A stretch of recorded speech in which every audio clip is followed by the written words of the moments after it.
1980 թվականին հայրենիք Սփյուռք խորհրդաժողովում մեծանուն հայ բանաստեղծուհի Ալիսիա Կիրակոսյանը հայտարարեց. Հայաստանը բոլորիս հայրենիքն է։ Այդ մեկ հատիկ պարզ նախադասությունը բուռն ոգևորություն առաջացրեց հայ գրողների շրջանում։ Բարև ձեզ բարեկամներ, եթերում նոր դարն է։ Այսօր մենք պետք է անդրադառնանք հայրենիք Սփյուռք հարաբերություններին, քանի որ գնալով այդ սերտացումը մեր հարաբերությունների, մեր գործնական կապի արժեքը ավելի պարզ են գիտակցում։ Այսօր մեր ժողովրդի համար ճակատագրական այս օրերին մենք պիտի շատ լրջորեն անդրադառնանք Սփյուռքի մշակույթին, Սփյուռքի գրականությանը եւ պիտի ուրախացությամբ արձանագրենք, որ մեր հաղորդաշարը անցած տարիների ընթացքում անդրադարձել է Սփյուռքահայ գրականությանը։ Մենք ունենք հատուկ մի բաժին Սփյուռքահայ ժամանակակից գրողներ, որտեղ անդրադարձել են եւ Սփյուռքի դասական գրողներին եւ արդիական գրականությանը, անդրադարձել ենք Լևոն Շանթին եւ Նիկոլ Աղբալյանին, Վահան Թեքեյանին եւ Վահե Օշականին, Պողոս Սնապյան եւ Վաչե Հովսեփյան, Փանոս Կերանյան եւ Գառնիկ Սահակյան, Էմմա Մովսիսյան, Այդա Ռիտա Ավակյան, Ավիկ Դերենց եւ ելի հեղինակներ, որոնց մենք անդրադարձել ենք։ Ավիկ Դերենցի ստեղծագործությանը այսօր կրկին պիտի անդրադառնանք, որովհետև մեր սիրելի բանաստեղծի ստեղծագործությունը ունի իր մեջ գաղափարներ, որոնք այսօր անչափ կարևորություն են ձեռք բերում։ Ինչու՞, ի՞նչն է պատճառը։ Փորձենք անդրադառնալ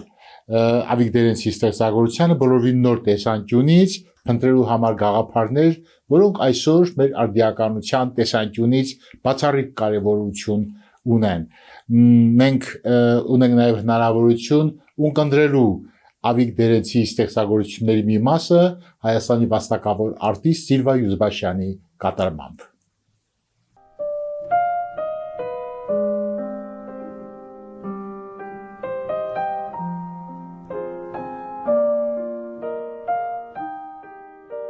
Ախ իմ մանկություն, իմ երանություն, քո անմեղությունն իմ խինդն էր խնդուն, հետ արի նորից, ինձ ետ գիրկդ առ, պաղատում եմ քեզ, մի անցիր անդարձ։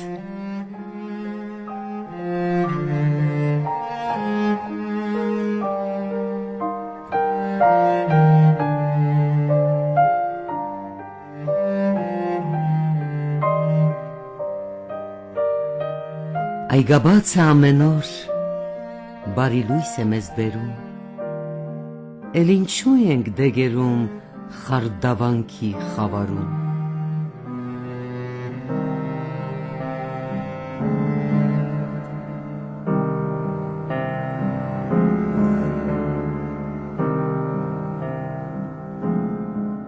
Այլոց վրա հույս մի դնի խոնարհվելով,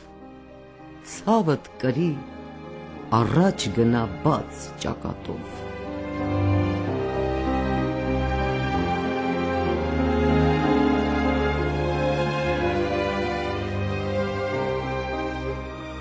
Այսօր նման եմ անղեկ նավակի,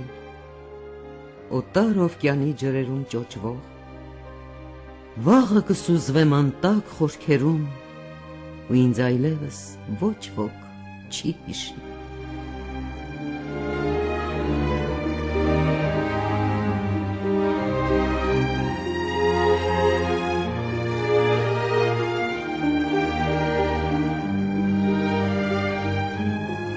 Այս աշխարհի կյանքի բեմում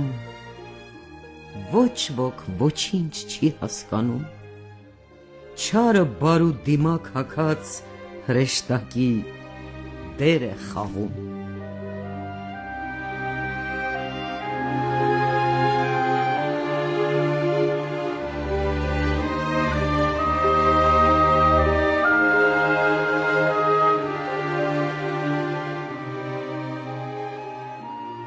Անամոք վիշտը հեկ բանդխտության,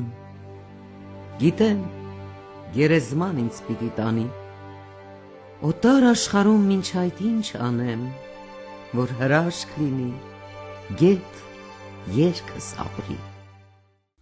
Սիրելի բարեկամներ, սիրված բանաստեղծին Ավիկ Դերենցին անդրադառնալու մեր նպատակը մի շատ կարևոր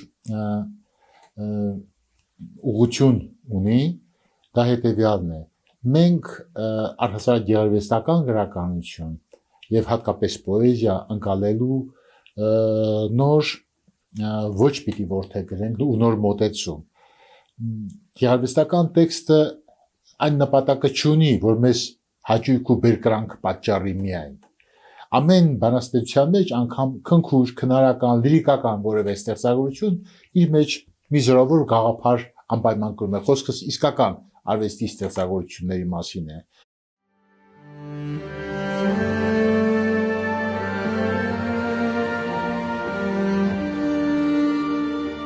Անգութ սիրտը գուցե մի օր սեր գտնի, բայց անգութ սեր չի եղել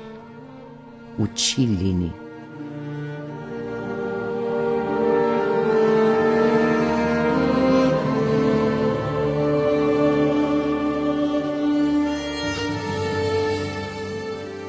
Անցել են արդեն երկար տարիներ, մարել է սիրո մեր երգը քնքուշ, չեմ զգում այլևս տառապանք հուզում, լոկ քո հուշով է սիրտս բաբախում։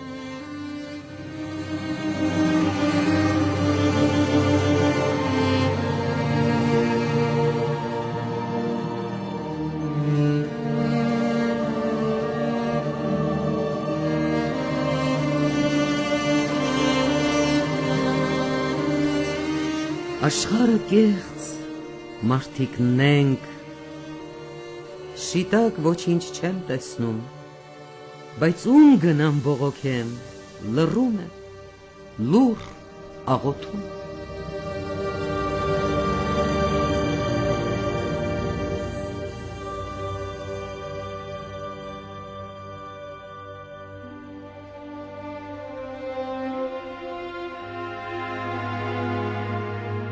Արի եղբայր, սատար լինենք, խինդ ու լացը մեկտեղ կիսենք, մեր ուսերի կյանքի բեռը թեթև հոգով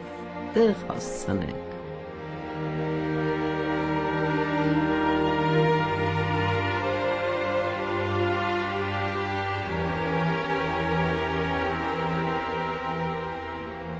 Արտին ջուրն է կյանք տալիս, ծաղկին լույսն է փայլ տալիս, ամեն մարդու իր հոգու երազանքն է հույս տալիս։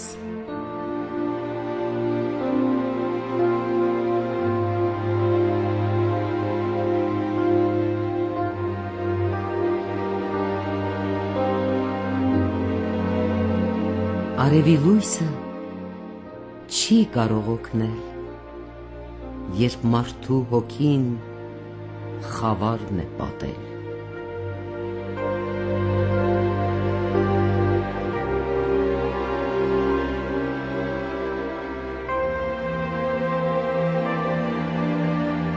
Բարությունից չարություն, լոկ մի քայլ է հողածին, չարությունից բարություն, հավերժական մի ուղի։ Սիրելի բարեկամներ, մեր անդրադարձը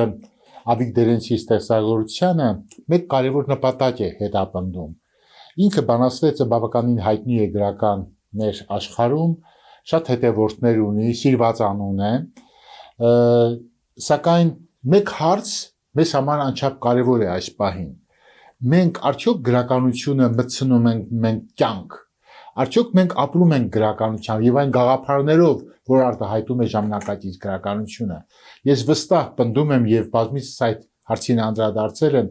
գեղարվեստական գրականությունը այսօր ամենից կարևոր ոլորտն է հայ մտավորական հասարակական կյանքի։ Եթե մենք ընկալենք ինչ են ասում հայ գրողները, հայրենի գրողները, Հայաստանում բնակվող ստեղծագործողները եւ սփյուռքահայ մեր հեղինակները, ապա մեր բոլոր խնդիրները, մեր բոլոր խնդիրները լուծելի կդառնան։ Այսօր մենք կանգնած ենք անլուծելի թվացող հարցերի առաջ, որոնց միակ պայմանը, միակ պատճառը սա է։ Մենք չենք լսում, թե ինչ է մեզ հուշում գեղարվեստական գրականությունը։ Իսկ մեր նախնիները դարեր առաջ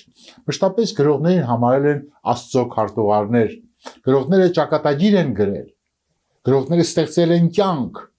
եւ գրողները կանխորոշել են ապագան։ Քանի մարգարե գրողների անուն դուք կարող եք տալ։ Իհարկե կան այդպիսի հեղինակներ, ովքեր կանխատեսել են ապագան։ Եվ մենք ժամանակակից հայ գրականությունը անչափ կարևորելով պնդում ենք, որ մենք պիտի հետևենք արդի գրողների ստեղծագործական ընթացքին, այն մտքերին, գաղափարներին, որոնք արտահայտում են մեր ժամանակակից հեղինակները։ Դա մեր այսօրն է։ Եվ հենց այսօր պիտի մենք լուծենք ու մեր հետնորդների ուսերին չթողնենք անլուծելի խնդիրներ։ Մենք հենց այսօր պիտի մեր հարցերը կարողանանք լուծել։ Ահա այս խոհերով եմ ես ուզում անդրադառնալ Ավիկ Դերենցի ստեղծագործությանը, քանի որ Ավիկ Դերենցի գրականության մեջ կան շատ խնդիրներ, որոնք մեզ համար այսօր արդիական են։ Դա պիտի մտնի կյանք, մենք պիտի կարողանանք ոչ թե հաճույքի համար լսել երաժշտություն, գեղարվեստական տեքստ, այլ դարձնենք կյանքի գաղափարախոսություն։ Մենք պիտի կարողանանք մեր արդիականության խնդիրները լուծել այն մտավոր զորավոր պաշարով, որ մեզ տալիս են Աստծո քարտուղարները, մեր գրողները։ Անդրադառնանք մի քանի գաղափարների, որոնք կարևոր են մեր արդիականության համար։ Ինչ է կյանքը։ Եվ այս հարցի ես պիտի փորձեմ վերլուծել բանաստեղծություններ, նրանց միջից քաղելով այն գաղափարները, որոնք կարևոր են հավանում։ Ինչ է կյանքը։ Բանաստեղծի կարծիքով կյանքը ներքապնակ է, որտեղ Աստծո վրձինն է նկարում մեզ համար ուղիներ, մեզ համար ճակատագիր։ Սա շատ հետաքրքիր գաղափար է։ Այսինքն կյանքը այն անցողիկը չէ, այն երկրորդականը չէ, որ հաճախ հուսահատում ենք նայում ենք կյանքին, այլ կյանքը մի ստեղծագործություն է, որը կերտել է Աստված, Աստծո վրձինով է կերտված կյանքը, հետևաբար որքան մաքուր պիտի ապրենք մեր կյանքը, որ կարողանանք ներդաշնակվել Աստծո ձեռքով կերտված այս աշխարհի մեջ։ Բաց արա սիրտդ, գրքի պես թերթեմ, քո ջերմ շուրթերի համբույրով արփեմ, փարվեմ, գուրգուրեմ իմ բոր փրայրքով, ես երջանկանամ, քեզ երջանկացնեմ։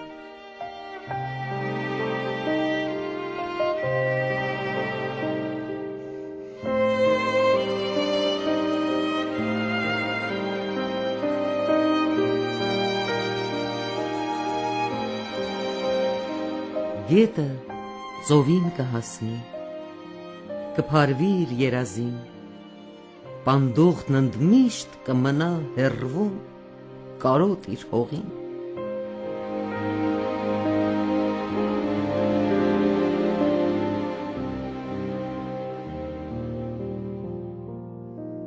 Գիտեմ, պիտի խոխոջի վճիտ աղբյուրն իմ երգի, պիտի գտնեմ իմաստը ու խորհուրդը այս կյանքի։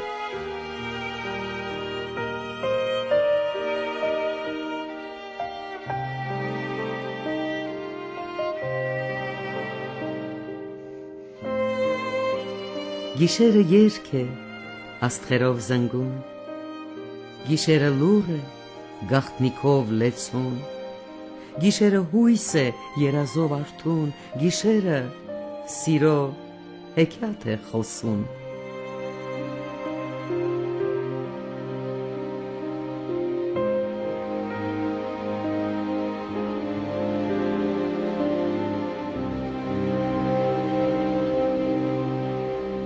Վեգերում եմ օտար հողում,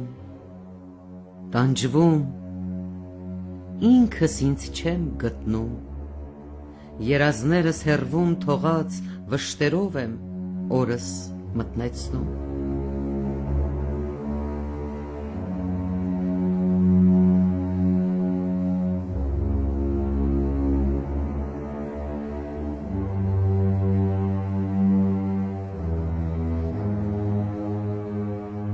Դժվար է կյանքն աշխարհում, տարբեր մարդիկ են ապրում, մեկն իր հոգսը լուռ կրում, մյուսը երկինք է հանում։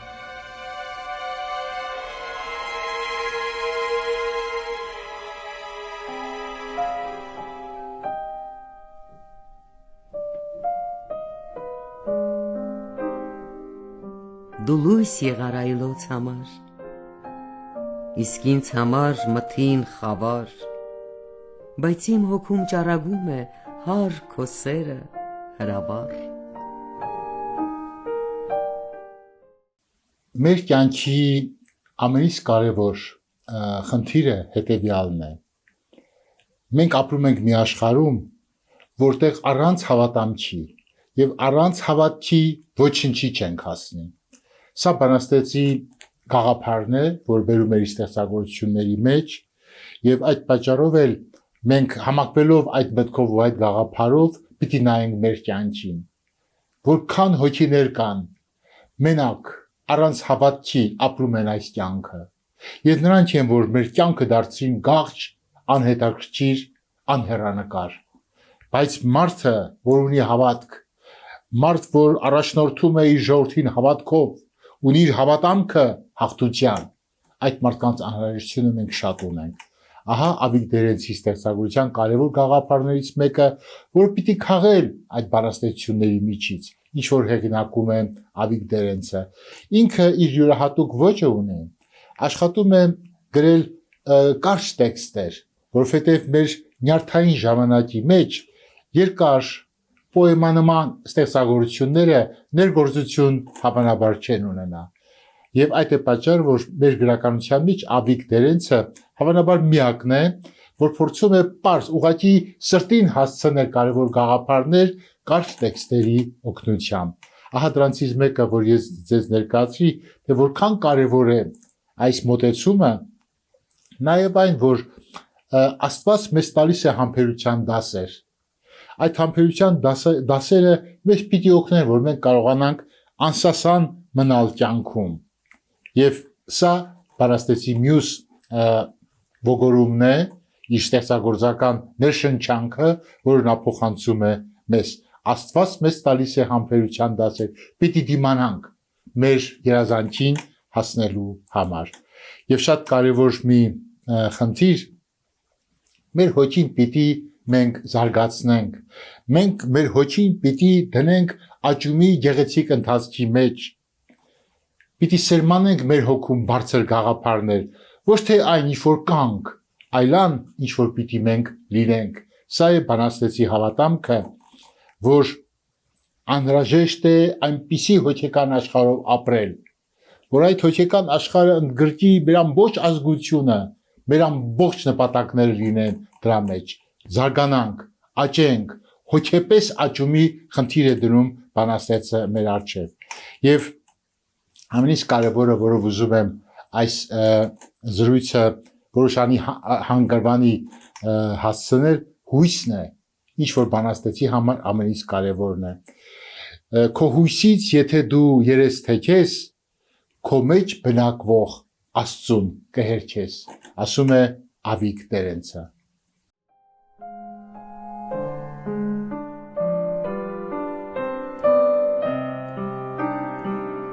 Եթե ծովը չարին լսի, փոթորկվելով բարուն խեղդի, արդարին ու ճշմարիտին էլով պիտի ափ հասցնի։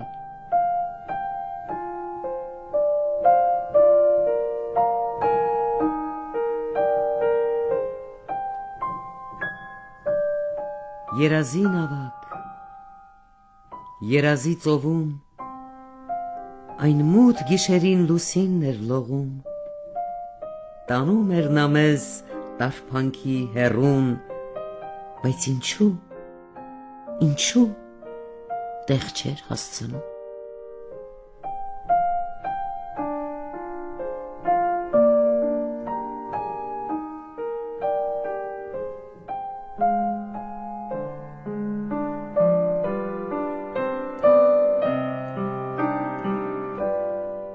Ընկնող ամեն տերևի հետ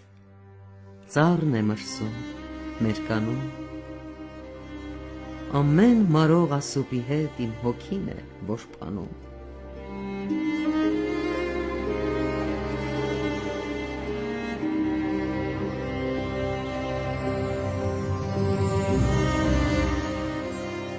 թեկուզ հարուստ, չքավոր,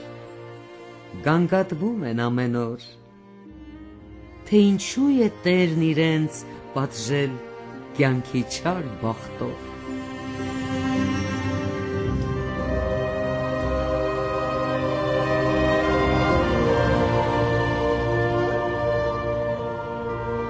Թե երբևէ ցավ չես տեսել, ասել է թե չես ապրել, ցավից է այս կարճ կյանքում երջանկությունը ծնվում։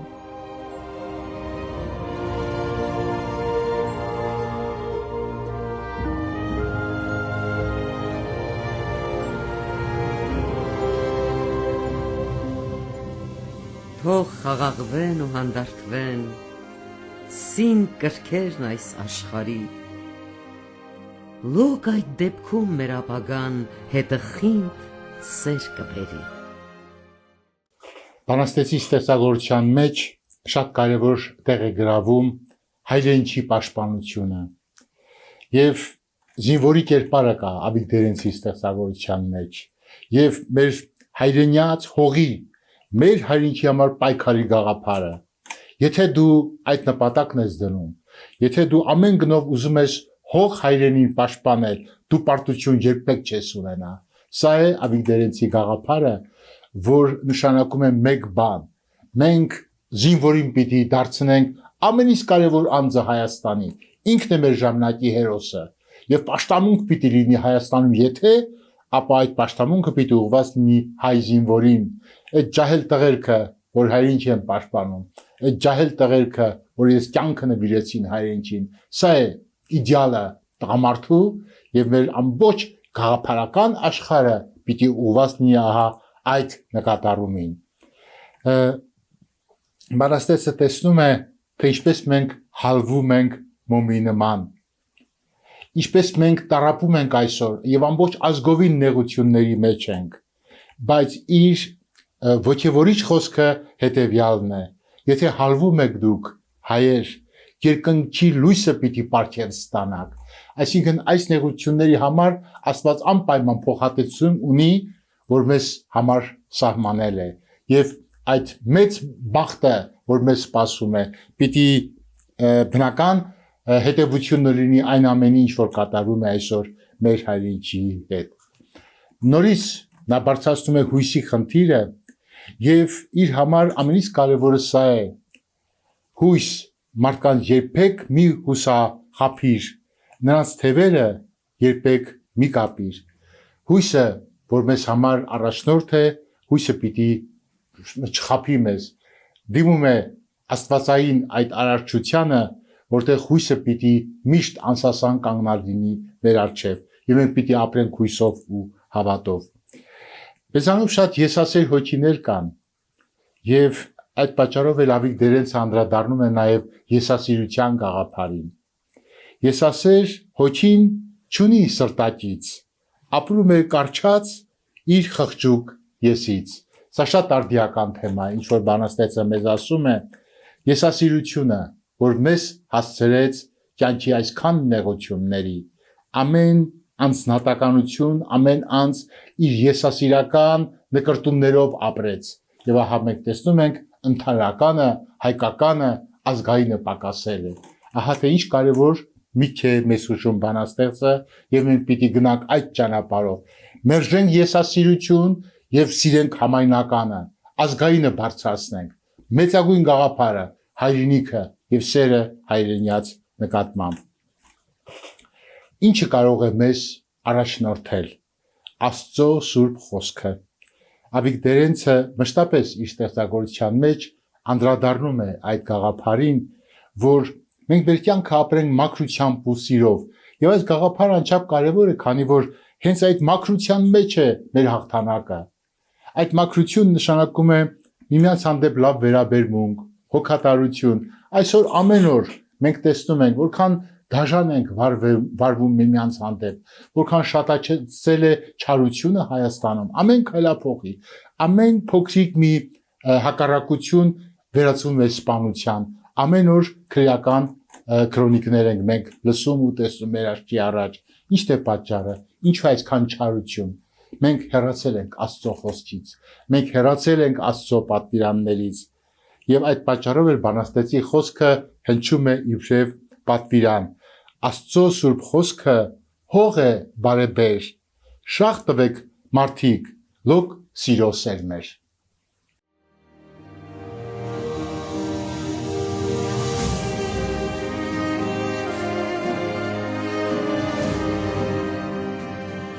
Թվում է, չկա ոչ մի նորություն,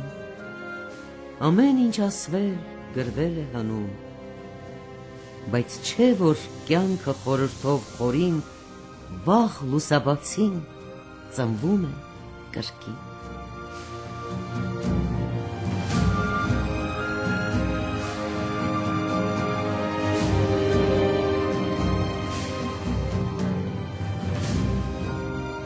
Իմ հայրենիքում որքան լեռներ կան, որքան խաչքարեր և լուռ, և խոսում, այդքան էլ երգ կա, կարոտ կա և սեր, իմ հայրենատենչ պանդուխտի հոգում։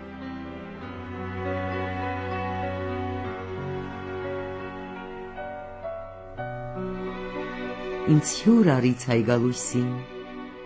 գարնան բացվող օրվա պես, արի թեկուզ կես գիշերին, որ խավարս պարատես։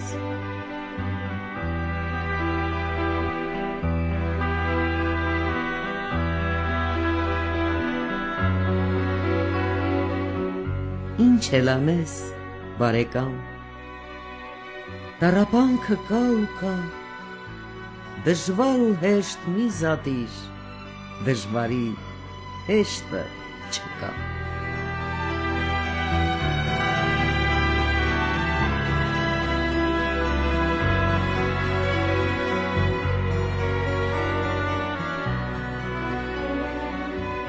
Ինչ իմանաս, թե հաջորդ օրն ինչ կբերի, մայրամուտի մշուշից արշալույսը կբացվի, բախտախաղ է կյանքը այս, որ շատ շուտով պիտանցնի, վայելիր այն ով անցորդ, պահը իզուր մի կորցնի։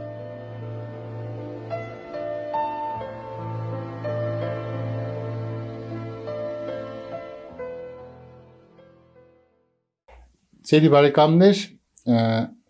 ինձ համար սիրելի ստեղծագործողի Ավիկ Տերենցի բանաստեղծությունները ես փորձել եմ բաժանել երկու խմբի՝ հայրենյաց սերը եւ սերը կնոջ հանդեպ, որ Ավիկ Տերենցի ստեղծագործության մեջ գլխավոր թեմատիկաներից մեկն է։ Բայց պիտի անկեղծորեն ասեմ, որ այդ թեմաները այնքան են միահյուսված, որ այդ աշխատանքը ես կարողացել եմ անել դժվարությամբ։ Բոլոր դեպքերում փորձել եմ, որովհետև մեկ ամբողջական է Ավիկ Տերենցի գաղափարախոսությունը, բայց ինքը շատ կարևորում է կնոջ դերը հայ ազգային կյանքում։ Եվ շատերս համաձայն ենք, որովհետև եթե մենք ուզում ենք լավ երկիր ստեղծել, կերտել լավ հայրենիք, ապա վստահաբար պիտի ասենք հետևյալը, որ լավ հայրենիք հավանաբար կլինի այն հայրենիքը, որտեղ մեր կանայք, հայ կանայք, մեր սուրբ այդ էակները իրենց զգան երջանիկ։ Եթե կարողանանք դա անել, եթե կարողանայինք ստեղծել այդպիսի երկիր, որ հայ կինը իրեն երջանիկ զգա, դա կլիներ մեր մեծագույն հաղթանակը, բայց մենք չկարողացանք եւ ներողություն ենք խնդրում մեր կանանցից, որ անցած 30 տարիների ընթացքում չկարողացանք դա անել։ Դա մեր տղամարդկանց սխալն է, վրիպումը եւ այդ պատճառով էլ պիտի ամեն ինչ անենք, որ մեր հասարակության մեջ շատ լինի նրբությունն ու գեղեցկությունը մեր կանանց, հայ աղջիկների համար։ Իսկ կանանց մեջ բանաստեղծը կարևորում է հոգին նախ եւ առաջ։ Ահա մի պատգամ. մի կարևորիր մանյակի գինը, պիտի թանկ լինի այն կրող գինը։ Այո, հոգին պիտի թանկ լինի եւ առաջին հերթին ոչ թե արթուզարդը, ոչ թե զարդարանքը, այլ մանյակ կրող գինը, նրա հոգեկան աշխարհը մեզ համար քաղցր պիտի լինի։ Սերը բանաստեղծը ընկալում է իբրև մի փոթորկահույս օվկիանոս կամ մի ծով, որտեղ պիտի նետվել առանց կշռադատումների։ Եվ եթե սերը ծով է կամ օվկիանոս, ապա սիրող սիրտը նմանվում է մի մակույկի եւ ինչ է ասում բանաստեղծը, շատ հետաքրքիր, իմ ամենասիրելի գործերից մեկն եմ ձեզ ներկայացնելու, Երանի սիրտդ անտակ ծով լիներ, սիրուս մակույկը քո մեջ խորտակվեր, շատ հետաքրքիր մեջ է, շատ լավ գաղափար է, որովհետեւ սիրո մեջ հաշվարկ ու հաշիվ չկա եւ բոլոր սիրահարները նետվում են դեպի սիրո այդ օվկիանը ու անգամ խորտակվել է այդ օվկիանոսի մեջ երջանկություն է սիրահար սրտի համար Ավիկ Տերենցը սերը համարում է շնոր տաղանդ գուցե ես չգիտեմ բայց ինքը պնդում է որ սերը շնոր է սերը երկնային պարգև հետեւաբար եթե դու քո կյանքը ապրում ես հաշիվ հաշվարկներով երբեք պիտի քեզ այցելի սիրո Աստվածը եւ բախտավոր է այն մարդը ով իր կյանքը ապրում է ճիշտ եւ արժանանում է սիրո տեսեք ինչ է ասում իմ սիրելի բանաստեղծը սերը շնոր է երկնային պարգև ում բաժին հասնի կապրի հարատե համաձայն եք սիրելի Ավիկ Տերենց քո այդ տեսակետի հետ եւ ես որ փորձում եմ բանաստեղծության մեջ գաղափարներ հայտնաբերել ես ուզում եմ ամփոփել այս խոսքը լույսի կաթիլ փոքրիկ քարատողով լույսի կաթիլ անձրևը կարծես աղջիկ է լալկան արցունքա ցող է ապակուս վրա այս դրբությունը որ բանաստեղծը նկատում է կյանքում այս դրբությունը սիրահար հոգիների գոյության կյանքի ամենից կարևոր պայմանն է